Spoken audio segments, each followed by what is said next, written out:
मुस्लिम NATO में Iran की entry, Iran को मक्का समझौते का न्योता।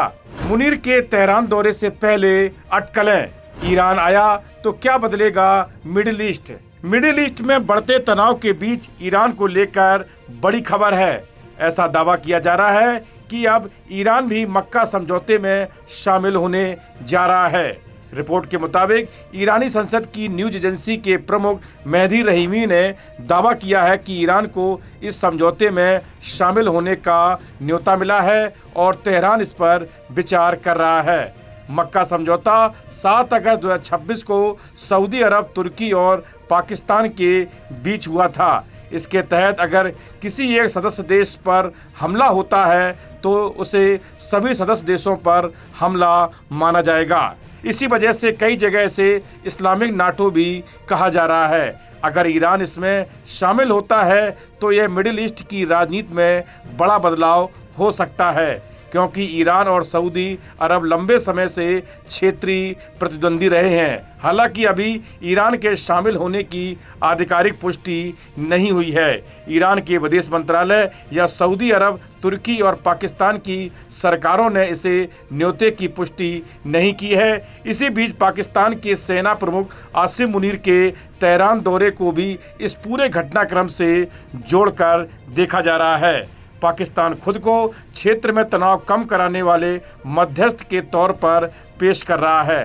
दरअसल अमेरिका और ईरान के बढ़ते तनाव के बीच पाकिस्तान के सेना प्रमुख फील्ड मार्शल असीम मुनीर ईरान की राजधानी तेहरान पहुंच रहे हैं।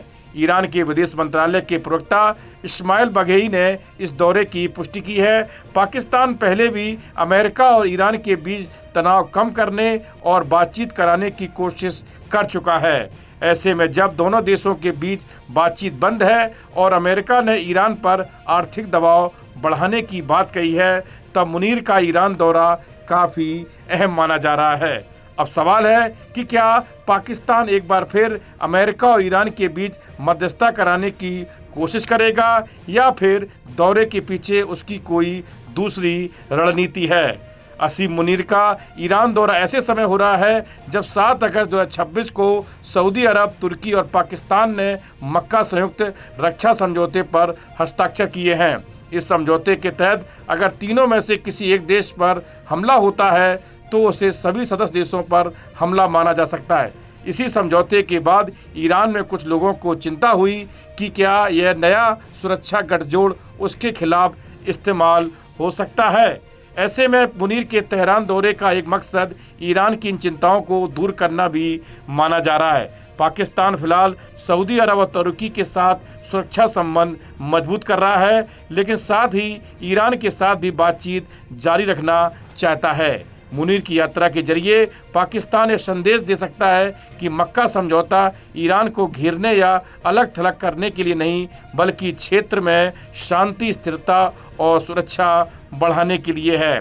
मक्का समझौता आपसी सुरक्षा का सिद्धांत तय करता है। इसका मतलब है कि अगर तीनों देशों में भी किसी एक पर हमला होता है तो उसे उन सभी देशों पर हमला माना जाएगा।